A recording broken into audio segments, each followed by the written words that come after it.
Bienvenidos a Postales del Mundo. Los saludamos Pablo Camberos y Aurora Servín.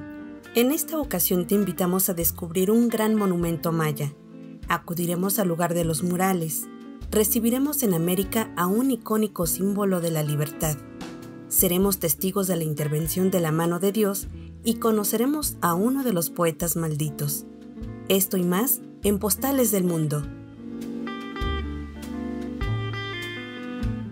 El próximo 21 de junio se festejará el Día del Padre en México y tendrá que ser camino a la nueva normalidad con base en el nuevo semáforo de salud establecido por el gobierno federal. Les recomendamos mantenerse en casa a menos que sea indispensable para comprar alimento, para ir a trabajar o de acuerdo a las indicaciones que vayan dando las autoridades de salud.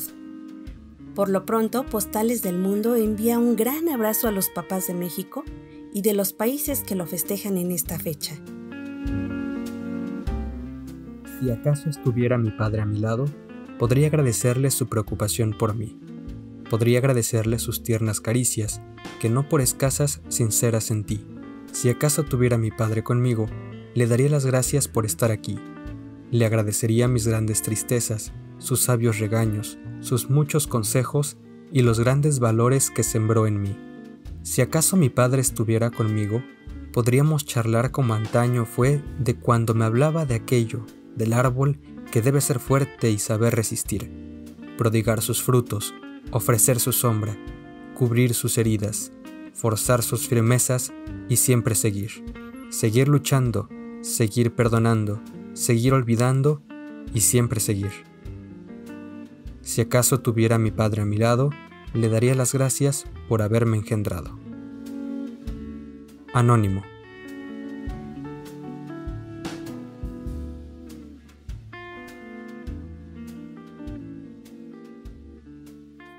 En el marco de la Primera Guerra Mundial, los soldados franceses estuvieron sin casco desde el principio, y el 17 de junio de 1915 recibieron su casco para protegerse de múltiples heridas en la cabeza.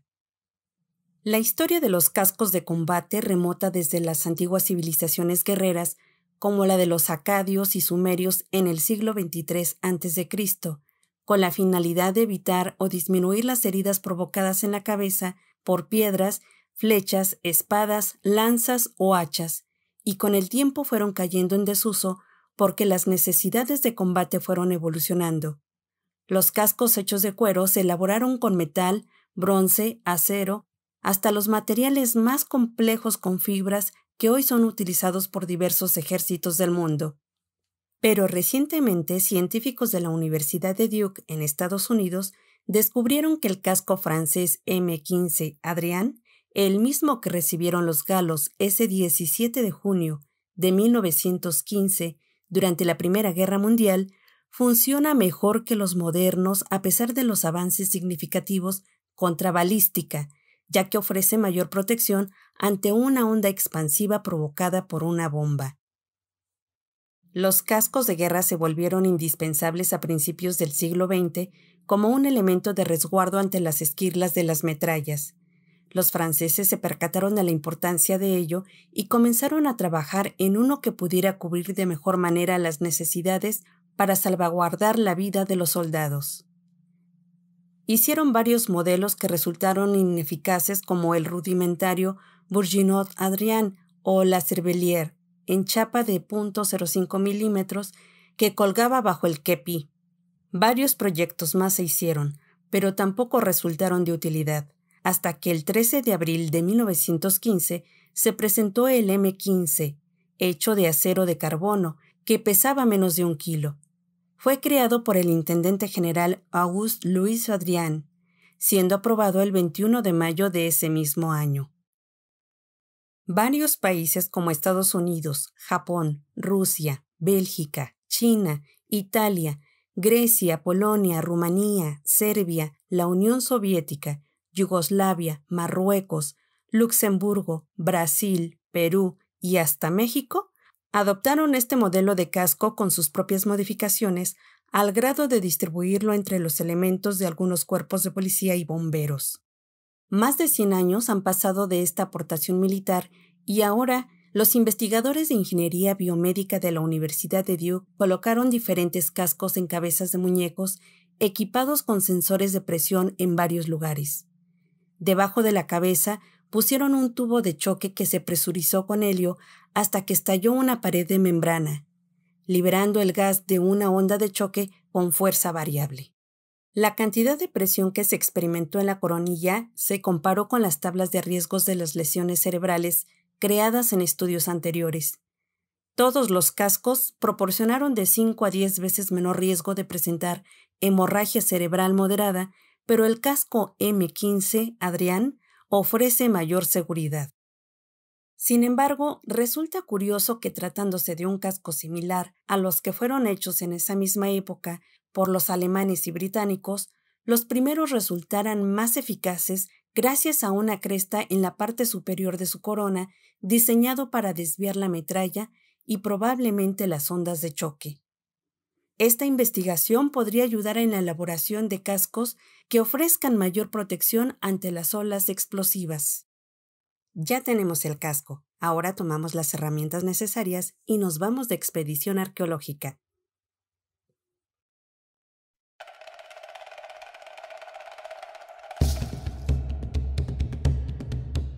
Los mayas eran una sociedad altamente desarrollada con grandes conocimientos en las matemáticas y la astronomía, y el descubrimiento del monumento más grande y antiguo jamás visto de esta civilización revela grandes secretos sobre ellos, pues sugiere que los mayas eran más antiguos y desarrollados de lo que se pensaba, según un estudio de la Universidad de Arizona publicado en la revista Nature. Ubicado en Tabasco, México, un yacimiento reciente descubierto de Aguada Fénix acechaba debajo de la superficie, oculto por su tamaño y bajo perfil hasta 2017. El monumento mide casi 1.400 metros de largo, oscila entre 9 y 15 metros de alto e incluye 9 calzadas anchas, lo que le convierte en el monumento maya más grande y antiguo jamás descubierto. Un equipo internacional dirigido por profesores de la Universidad de Arizona en la Escuela de Antropología Takeshi Inomata y Daniela Treadan, con el apoyo del programa de la Universidad Agnes Nelms-Hurry y con la autorización del Instituto Nacional de Antropología e Historia de México, fueron los responsables del descubrimiento. Hasta ahora, el sitio maya de Ceibal, construido en 950 a.C., era el centro ceremonial confirmado más antiguo. Este edificio monumental más antiguo en Aguada Fénix resultó ser el más grande conocido en toda la historia maya, superando con creces las pirámides y palacios de periodos posteriores. Hasta hace poco se pensaba que las pequeñas aldeas mayas comenzaron a aparecer entre el 1000 y el 350 a.C., lo que se conoce como el periodo preclásico medio, junto con el uso de la cerámica y algunos cultivos de maíz. El sitio se parece al antiguo centro de civilización olmeca de San Lorenzo, al oeste en el estado mexicano de Veracruz, pero la falta de esculturas de piedra relacionadas con gobernantes y élites, como cabezas colosales y tronos, sugiere menos desigualdad social que San Lorenzo y destaca la importancia del trabajo comunitario en los primeros días de los mayas. El periodo en que se construyó Aguada Fénix marcó una brecha en el poder, después del declive de San Lorenzo y antes del surgimiento de otro centro olmeca, la Venta. Durante este tiempo hubo un intercambio de nuevas ideas como la construcción y los estilos arquitectónicos entre varias regiones del sur de Mesoamérica. La extensa meseta y las grandes calzadas sugieren que el monumento fue construido para ser utilizado por muchas personas. El hecho de que los edificios monumentales existieran antes de lo que se pensaba y cuando la sociedad maya tenía menos desigualdad social hace que los arqueólogos reconsideren el proceso de construcción. Inomata y su equipo continuarán trabajando en Aguada Fénix y harán un análisis más amplio del área. Quieren recopilar información sobre los sitios circundantes para comprender cómo interactuaron con los olmecas y los mayas. También quieren centrarse en las áreas residenciales alrededor de Aguada Fénix.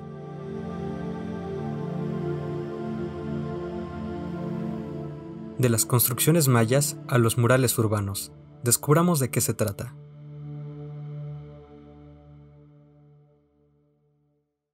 En una enorme pared, dos médicos vestidos con sus batas, guantes, cubrebocas y caretas Se miran de frente. Ambos tienen alas de ángel. Ya no son los ángeles desnudos pintados en el Renacimiento. Ahora necesitan vestimenta y armas para una gran lucha. Sus creadores son los artistas urbanos Snoo y Escusa. Al centro y arriba, en segundo plano a los médicos, el globo terráqueo cubierto por una espesa nubosidad de la que sobresale una porción de tierra. Es México. Los tiempos han cambiado y las necesidades del arte también. Estamos en tiempos de la pandemia. El arte del mundo sigue recordándose y admirándose ahora a través de las redes sociales y en visitas virtuales. Pero un gran y representativo mural que se titula Rostros de la Esperanza es un reconocimiento al personal de salud que día con día se mantiene firme y leal en la batalla contra el coronavirus. Snoo y Escusa, con el apoyo e impulso del alcalde en Miguel Hidalgo, Víctor Hugo Romo, han hecho posible este homenaje artístico urbano sobre la fachada de una vivienda lateral de Periférico entre Ceballos y Morán, en la colonia Ampliación Daniel Garza, que ha sido inaugurado el domingo 7 de junio. Es el primero de 100 murales en distintos puntos de la demarcación. Por cierto, el 11 de junio, el titular de dicha administración inauguró también el módulo de triaje respiratorio para la detección temprana y atención de coronavirus que ha hecho posible el Centro Citibanamex en colaboración con la Fundación Slim y Fundación CIE, en el Hospital Rubén Leñero, en la zona de hospitales en el casco de Santo Tomás. La dirección de este módulo está a cargo de la doctora María de Jesús Gerber, quien suma esfuerzos médicos con el subdirector Ramón Salvador, la doctora Mayela Naranjo como jefa de área de urgencias, el doctor Solano Cortés de Protección Civil en Miguel Hidalgo, así como todo el personal médico de enfermería, mantenimiento y limpieza en dicho nosocomio. De los murales nos vamos a los libros. Esta es la recomendación literaria de la semana con Nancy Espinosa. ¿Qué tal, amigos? ¿Cómo están? Soy Nancy Espinosa de Entre Música, Libros y Café. Y en esta ocasión, siguiendo las recomendaciones de quédate en casa, seguimos aprovechando el tiempo que estamos con la familia, con los pequeños, con todos los que están a nuestro alrededor. Seguimos lavándonos las manos frecuentemente, seguimos manteniendo nuestra sana distancia cuando salimos a la calle. Y con las recomendaciones que nos han dado nuestras autoridades, y pues bueno, ahí con una pequeña noticia que nos dicen que a partir del 17 de este mes, al menos aquí en Querétaro, pues empiezan a reanudar paulatinamente las actividades en algunas plazas, restaurantes, y pues bueno, yo creo que ya por algo vamos empezando, ¿no? Obviamente, pues hay que seguir teniendo y manteniendo nuestras precauciones, nuestras medidas sanitarias correspondientes. Y hablando de recomendaciones, hoy les quiero platicar de un libro que fue el primer libro que yo leí de este autor. Lo llaman el padre del terror psicológico. Probablemente ya sepas de quién estoy hablando. Estoy hablando de Stephen King. Es un escritor americano que ha escrito varias novelas, varios libros o cuentos cortos, ha hecho relatos muy, muy padres, siempre enfocados en ese tinte de terror, de suspenso, donde hace volar tu imaginación así, en un tris. El libro del cual yo les quiero platicar fue el primer libro que yo leí de él, fue cuando me enamoré, literalmente, y es de mis máximos escritores que hay hasta este momento. Al menos para mí. Les estoy hablando de Montado en la bala. Este libro, Alan Parker se ve obligado a hacer autostop para llegar al hospital donde su madre convalece de un grave accidente. Sin embargo, no imagina que durante el trayecto se enfrentará a la experiencia más terrorífica de su vida. En efecto, los sucesivos conductores que lo recogen encarnan macabras fuerzas del más allá, capaces de anticipar e incluso modificar el destino de Alan y de su madre. La clave del pavoroso enigma radica en un parque de atracciones, concretamente en una atracción llamada La Bala, similar a una montaña rusa y que, para horror de los lectores y el protagonista, detenta un inexplicable poder sobre la vida y la muerte. Un relato en el que la cotidianidad más absoluta se convierte en el escenario del espantoso más innombrable. Montado en la bala constituye además todo un hito en la historia de la cultura, ya que fue el primer relato en estrenarse mundialmente por Internet, ensanchando así la tradicional relación entre libro y lector. Este fue el primer libro que se lanzó virtual antes de ser lanzado al mercado en físico, es decir, de poderlo hojear, de poder disfrutar su olor. Fue primero publicado vía Internet, fue publicado virtualmente y de ahí, bueno, en lo sucesivo empezaron a aparecer más y más y más libros electrónicos y a la fecha hay un buen de plataformas, un buen de páginas que te comparten sus libros por PDF y que tú los puedas disfrutar y llevar pues en tu celular o en tu computadora. Pero insisto, yo creo que no hay nada como tener un libro físicamente entre tus manos, poderlo hojear, poderle, oler ese aroma que tienen los libros cuando recién los acabas de comprar o cuando ya tienen mucho tiempo, sus hojas tienen un aroma muy peculiar. En lo personal me gustan más los libros físicos más que en PDF, pero bueno, a las posibilidades de cada quien y ahora sí que a las necesidades de cada quien también nos tenemos que adaptar a lo que hay, sobre todo ahorita en esta pandemia que muchas librerías cerraron sus puertas. Nancy Espinosa de Entre Música, Libros y Café en esta semana te recomendó Montado en la bala. Nos vemos la próxima. Bye.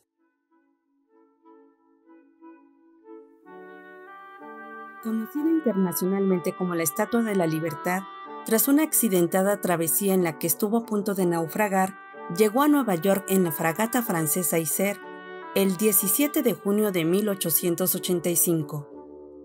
Más de 200.000 neoyorquinos fueron a recibirla. Su nueva residente de origen parisino había viajado primeramente en tren hasta Girion. Luego fue transportada en una embarcación desde el río Sena hasta el puerto de El Havre, para finalmente abordar el buque de guerra Isère con destino a Nueva York. Su cuerpo había sido desmontado en 350 piezas que se colocaron en 214 contenedores, a los que se sumaron 36 cajas que contenían tuercas, pernos y remaches para su ensamble. El nombre original de esta magnífica escultura es La Libertad Iluminando el Mundo, un obsequio del gobierno francés a Estados Unidos al acercarse la fecha de celebración de su primer centenario de su independencia respecto de Gran Bretaña.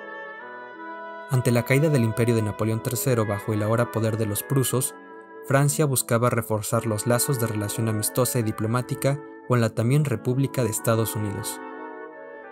Frédéric Auguste Bartholdi pasó a la historia no solo como su creador y escultor, sino como el principal promotor de la idea del jurista y político Édouard René Louffeur-de-Laboux, autor de París en América, para que su obra fuese un obsequio como un recuerdo de la larga amistad entre ambos países y garantizar la alianza franco-estadounidense. Así fue como el escultor eligió la antigua Bedloes Island frente al puerto de Nueva York como morada de su colosal símbolo de la libertad. 10 años atrás, Bartholdi había iniciado su construcción en París. Se basó en un diseño suyo de un faro proyectado para el canal de Suez en Egipto, que por cierto, nunca llegó a realizarse. Asimismo, se inspiró en la diosa griega Hécate, protectora de las entradas de los pueblos. Porta una antorcha y lleva una corona de rayos solares. A la muerte prematura del ingeniero Eugène Viollet-Dioux, requirió el apoyo del también francés Gustave Eiffel para la construcción de la estructura interna que la obra llevaría, pues debía soportar los fuertes vientos. Eiffel ya contaba con el prestigio como ingeniero de estructuras metálicas especializado en puentes ferroviarios, y quien en los próximos años presentaría su icónica Torre Eiffel en la Exposición Universal de 1889 en París, Francia. Sí, se trata del mismo ingeniero que dejó legado en México con el Puente de Hierro en Ecatepec, Estado de México, el Palacio de Hierro en Orizaba, Veracruz, la estructura del Museo del Chopo en la Ciudad de México, entre las maravillosas estructuras de las que, en otras oportunidades, hablaremos.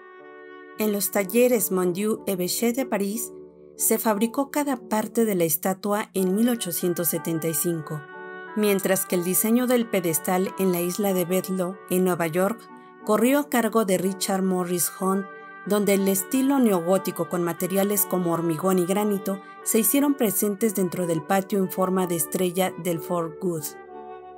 La obra fue concluida en julio de 1884 y tras su llegada a Estados Unidos el 17 de junio de 1885, permaneció guardada un año.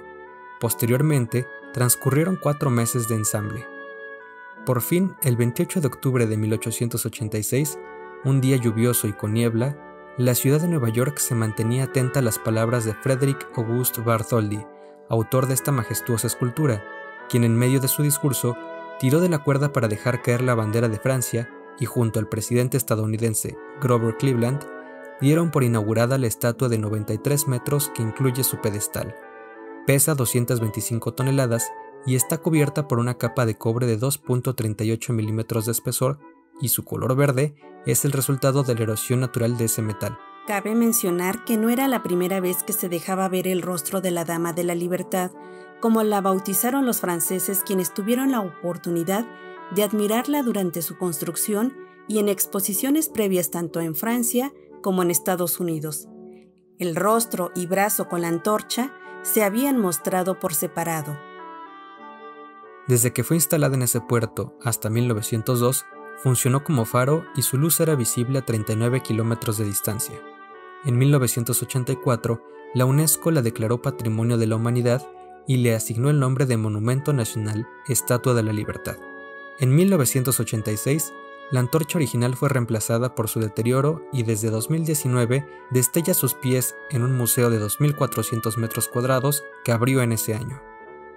Desde su develación, esta gran figura, símbolo de la libertad, da la bienvenida a los viajeros extranjeros. Es la mayor atracción turística de esa famosa ciudad y ha despertado la admiración de millones de personas.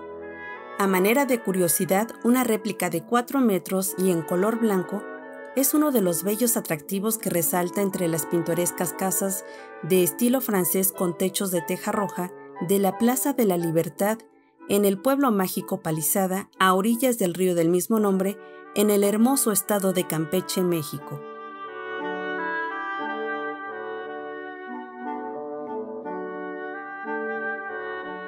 No es la carne y la sangre, sino el corazón lo que nos hace padres e hijos. Friedrich Schiller.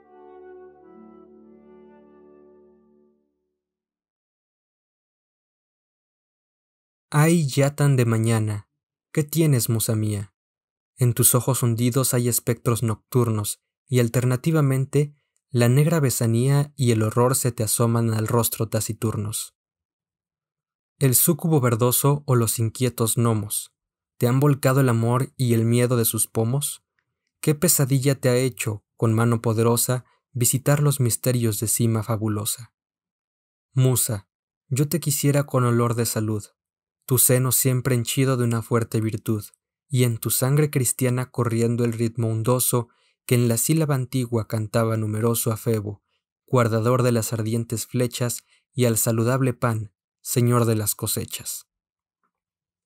Estos versos de la musa enferma de Charles Baudelaire, contenidos en su poemario Las flores del mal, publicado el 25 de junio de 1857, causaron revuelo junto con otras varias decenas de letras atrevidas, poemas prohibidos por su exaltación de las pasiones.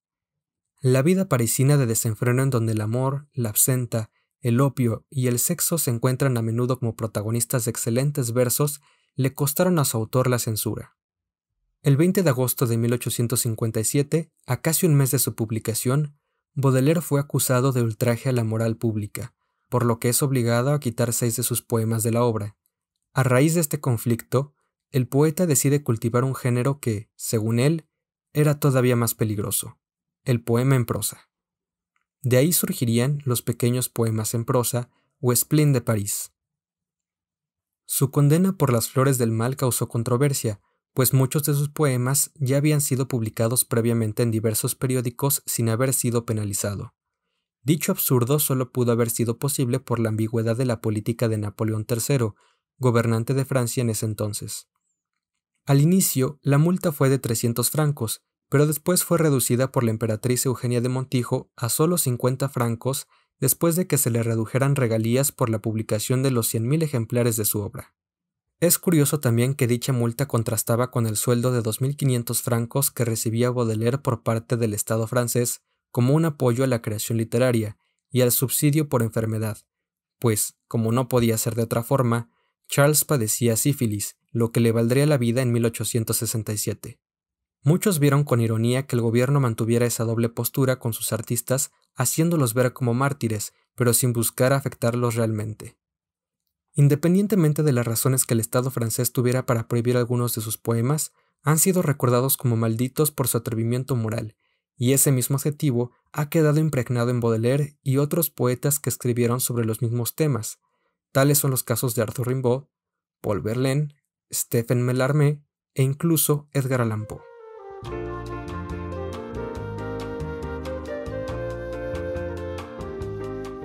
Estás escuchando Postales del Mundo.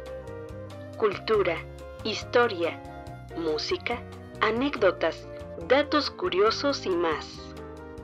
En un momento regresamos.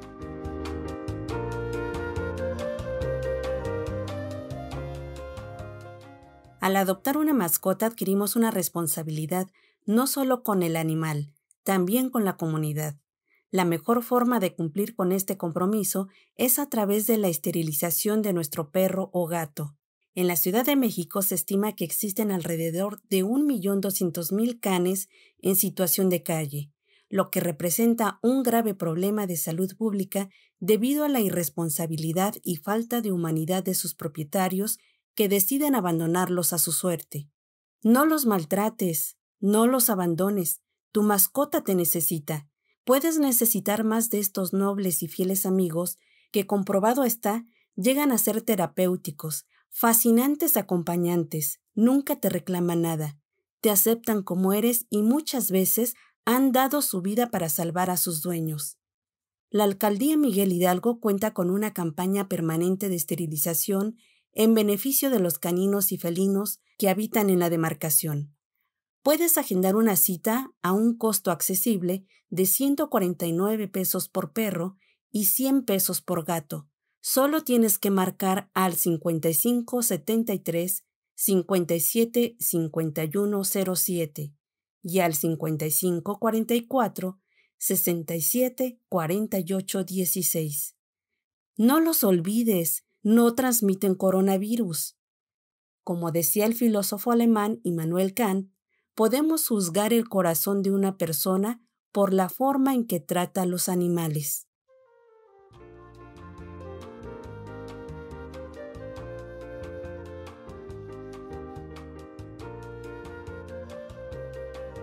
No puedo pensar en ninguna necesidad en la infancia tan fuerte como la necesidad de la protección de un padre. Sigmund Freud.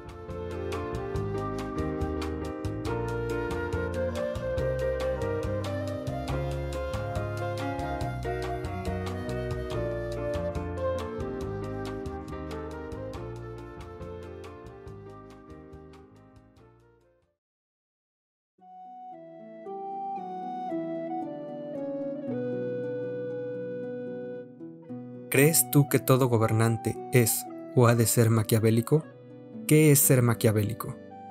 Es un término que ha sido cargado de connotaciones negativas desde que el libro El Príncipe, de Niccolò Machiavelli, o Maquiavelo como le conocemos en español, salió a la luz en 1532, 5 años después de la muerte de su autor y con la autorización del Papa Clemente VII, uno de los líderes eclesiásticos de ascendencia Medici.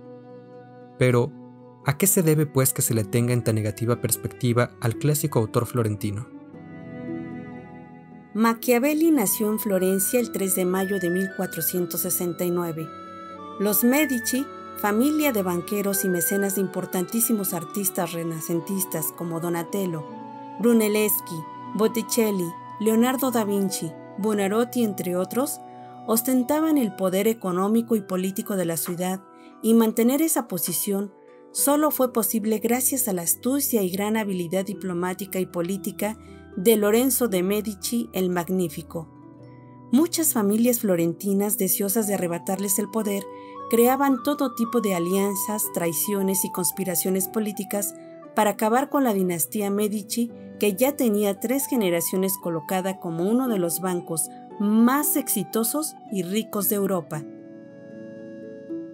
El pequeño Machiavelli, a los 9 años, fue testigo de cómo el 26 de abril de 1478, una de esas conspiraciones orquestadas por los Pazzi, los Riario y el propio papado en manos de Sixto IV, todos rivales de esa dinastía, acabó con la vida de Giuliano de Medici y casi también con la del propio Lorenzo.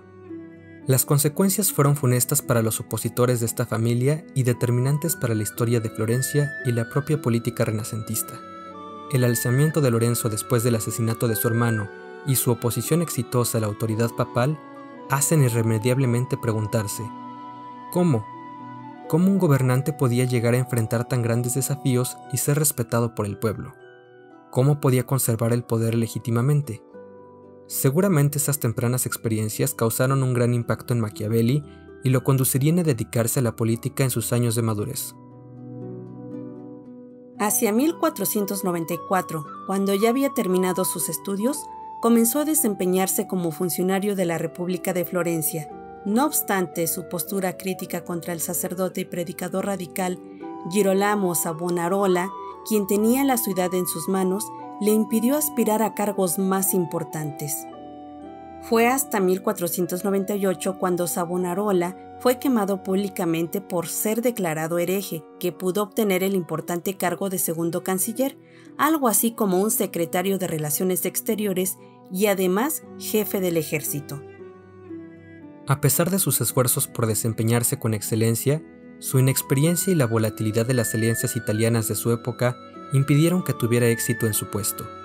Fue hasta 1509, 11 años más tarde, que pudo presumir su logro político más relevante, la reconquista de Pisa, un puerto importante para los florentinos.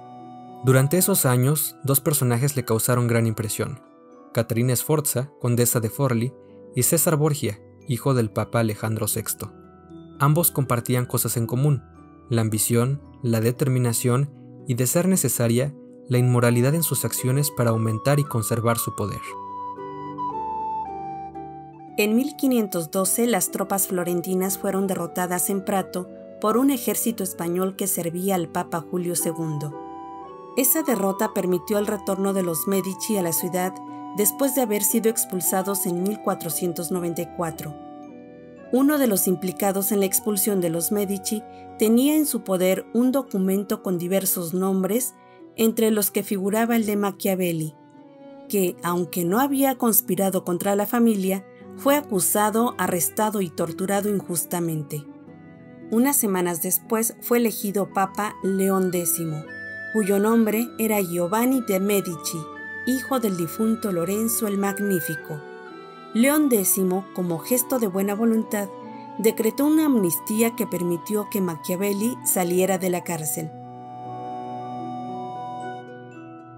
No obstante, las sospechas sobre él no se habían disipado, y luego de ser arrestado nuevamente en 1521, se exilió a las afueras de la ciudad para malvivir en su finca a base de agricultura y ganadería.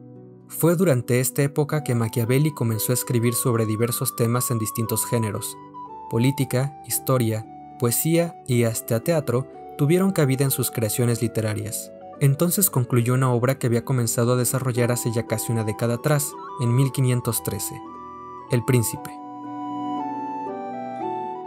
El libro pretendía ser un tratado práctico sobre cómo ejercer el poder de la manera más eficiente. Quizá el dilema de la obra se resuma en si vale más ser un líder amado o temido. Y aunque Machiavelli asegura que lo deseable es ser ambas cosas, se aleja de los principios éticos y morales para decantarse hacia el valor de ser temido. Si eres solo amado, el pueblo podrá amarte en la fortuna, pero despreciarte en las desgracias. Si eres temido, en cambio, en la fortuna y en la desgracia serás igualmente respetado. Todo esto, claro, si haces tu tarea y procuras el resto de recomendaciones políticas que Machiavelli describe plena y llanamente en su obra. Una vez concluido el libro, Machiavelli lo dedicó a Lorenzo II de Medici, nieto de Lorenzo de Medici, el Magnífico.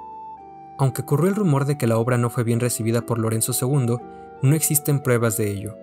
Su dedicatoria y la excelencia de su texto rindieron frutos y se ganó el favor de Giovanni de Lorenzo de Medici, sobrino de Lorenzo el Magnífico, quien más tarde se convertiría en el Papa número 219, Clemente VII. Bajo su papado, Machiavelli desempeñó algunas funciones diplomáticas. También le encargó la elaboración de obras históricas sobre Florencia, como El arte de la guerra e Historias florentinas. Por si fuera poco, también lo nombró superintendente de fortificaciones. Lamentablemente, la fortuna que tantos años le había costado alcanzar nuevamente se vio trastocada cuando en 1527 los Medici fueron otra vez expulsados de Florencia y el favor que tenía de la familia se volvió en su contra. Aunque intentó regresar a la política republicana, fue rechazado. A las pocas semanas enfermó repentinamente y murió en soledad a la edad de 58 años el 21 de junio de 1527.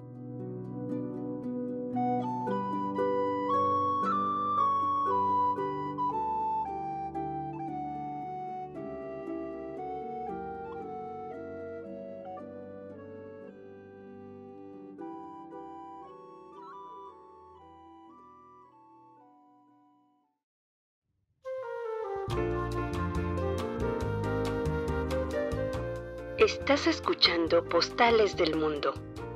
Cultura, historia, música, anécdotas, datos curiosos y más. En un momento regresamos. ¿Eres víctima de violencia intrafamiliar y te sientes sola?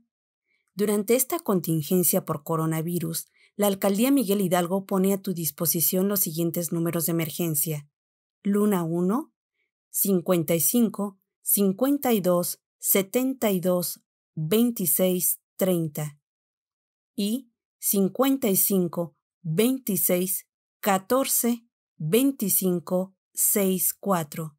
Línea Mujeres 55 56 58 11 11. Opción 1. Abogadas de las Mujeres 55 55 12 27 72. Número de emergencia nacional, marca 911. Si necesitas ayuda, no dudes en marcar. Si no puedes ir a la montaña, quédate en casa, ya que diversas actividades y eventos culturales estarán cerca de ti. Las redes sociales se han vuelto herramientas indispensables para comunicarnos y sociabilizar en este tiempo de confinamiento por coronavirus. Te invitamos a quedarte en casa, cuídate y protege a los tuyos. Y como dijo Aristóteles, famoso filósofo de la antigua Grecia, mente sana en cuerpo sano, por lo que las clases de yoga, box y zumba no pueden faltar. Además, encontrarás útiles clases de manualidades que permitirán mejorar las habilidades y destreza de tus pequeños.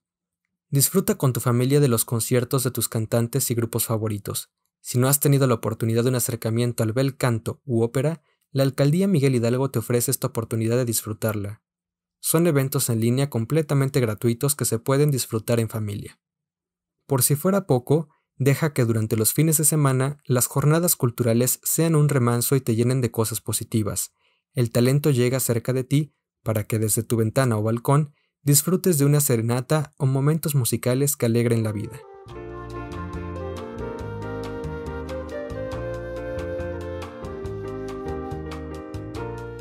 El mejor legado de un padre a sus hijos es un poco de su tiempo cada día. León Battista Alberti.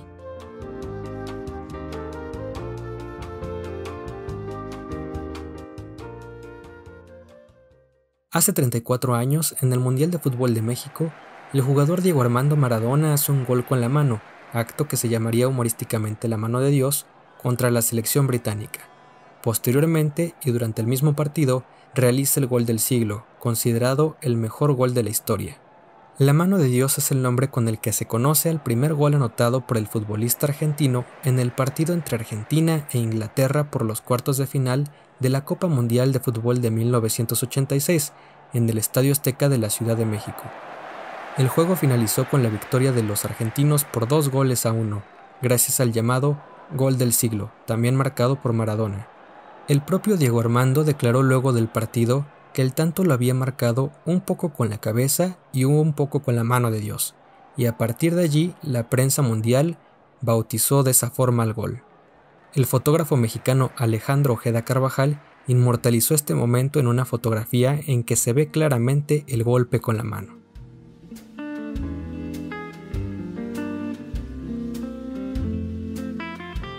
Este episodio ha llegado a su fin. Muchas gracias por habernos acompañado a través de nuestras diversas plataformas, a la que ahora se suma Apple Podcast. Escríbenos tus comentarios en Instagram en @postalesmundo y en Twitter como @postales_mundo. Hasta pronto.